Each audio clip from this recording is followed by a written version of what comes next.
Hello friends, welcome to a new lecture today. In this lecture, let us going to learn some important points about hiatus hernia.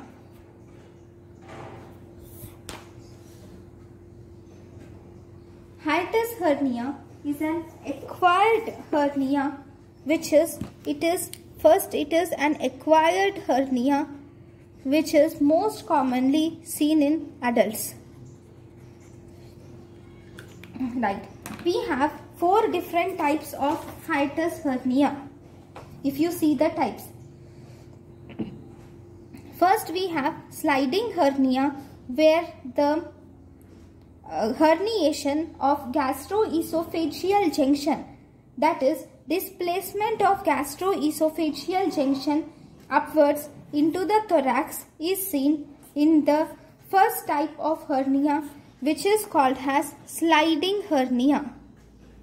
Then we have second type of hernia, where only the fundus of the stomach is, where there is herniation of only the fundus of the stomach is seen, whereas the rest of the stomach and even the gastroesophageal junction is present below in the abdomen.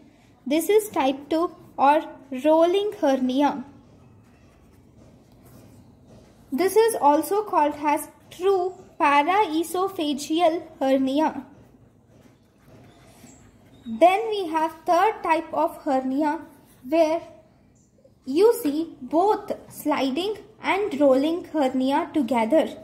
That is, here the gastroesophageal junction is present in the stomach. There is herniation of gastroesophageal junction into the thorax, and along with that there is herniation of fundus inside the stomach is seen.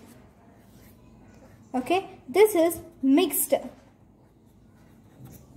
or mixed paraesophageal hernia. And we have type 4, where along with the herniation of the stomach, you will also see herniation of other organs. See, this is the herniation of the stomach, and along with that you will also see herniation of other bowel loops into the thorax. This is the type 4 paraesophageal hernia.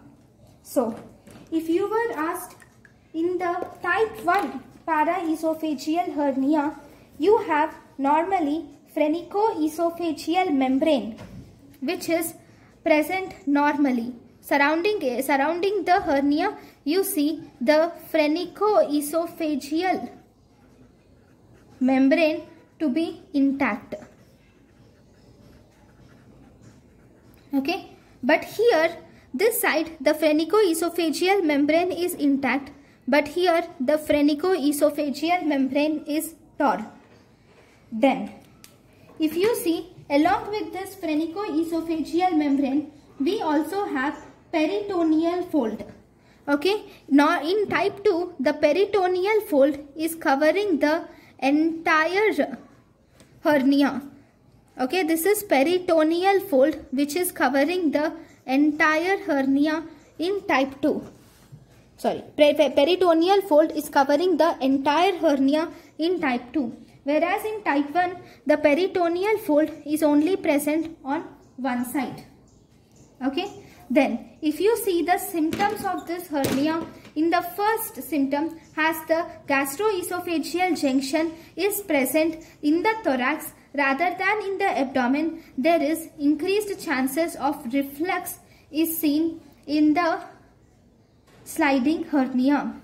Then, in the second type, that is in the paraesophageal, true paraesophageal and rolling hernia, because of the herniation of fundus into the stomach, this herniation of fundus into the stomach, this will cause ischemia of this content. Because of this ischemia, the most common symptom with which the patient presents here is abdominal pain.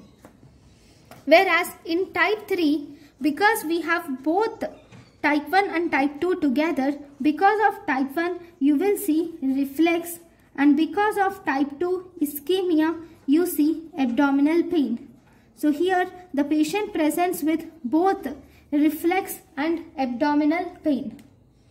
Then if you see type 4 here, along with this bowel loop, along with the stomach, you will also see presence of other bowel loops. So as a result, there is increased risk of ischemia. And you will also see, because of ischemia, you will see abdominal pain. And you will also see increased complications in type 4 hernia, where there is herniation of stomach along with the other organs also. Then if you see in the type 2 hernia, because of the ischemia, you will see presence of some ulcers called as, these ulcers are called as Cameron ulcers. Okay, you will see presence of Cameron ulcers in the second part due to the, in the second type due to the ischemia.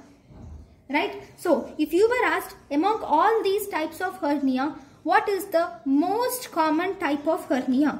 Among all these hernia, the most common type of hernia is sliding hernia. Okay? Then, if you were asked overall, if you were asked one more question, what is the most common paraesophageal hernia? Among all the paraesophageal hernias, what is the most common paraesophageal hernia is type 3. Okay, and this type 3 is also common in females, and it is mostly autosomal dominant. Then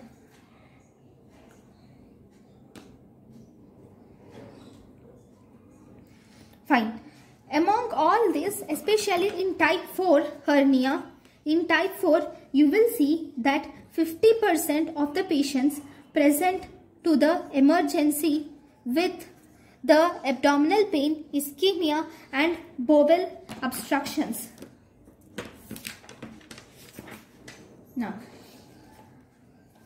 if you were asked what is the, among all these, what is the most common symptom overall is heartburn. Actually, it depends upon the type. If it is type 1, you see reflex. In type 2, you see ischemia and abdominal pain. In type 3, you see reflex and abdominal pain together. In type 4, you see more complications. But overall, most common symptom, if you were asked, that is heartburn. Then, investigations are, you can do plain X-ray. In plain X-ray, you see retrocardiac air fluid levels are seen. But among all this, the main investigation of choice is barium swallow, is the investigation of choice of this hiatus hernia. And treatment is, you should do surgery.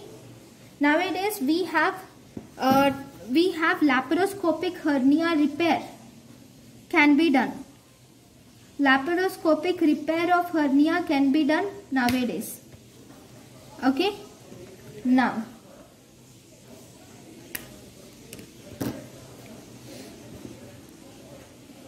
fine. This is one thing. And secondly, these ulcers which I have said in type 2, in certain books, these Cameron ulcers are also noted in sliding hernia. In sliding hernia, due to the sliding of gastroesophageal junction up, there will be ulcer which is seen on the lesser curvature here. This ulcer is called as riding ulcer or Cameron ulcer. This is called as riding ulcer or Cameron ulcer.